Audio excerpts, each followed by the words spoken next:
Ngayon po ay araw ng Huwebes, July 30, 2026 at narito na po ang 9 p.m. PCSO results para sa 2D Lotto, 3D Lotto, 6D Lotto, Lotto 642 at Super Lotto 649.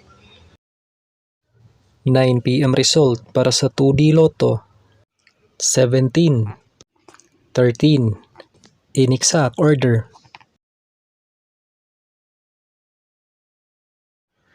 9 p.m. result para sa 3D Lotto, 2, 6, 0, in exact order.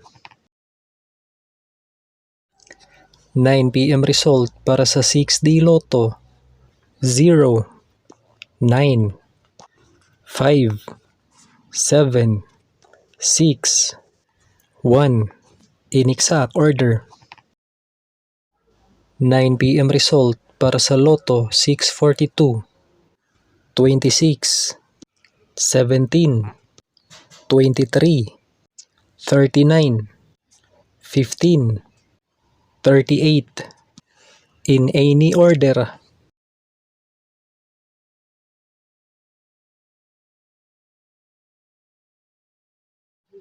9 p.m. result para sa Super Lotto 649, 36, 25, 44, 2, 47, 1, in any order.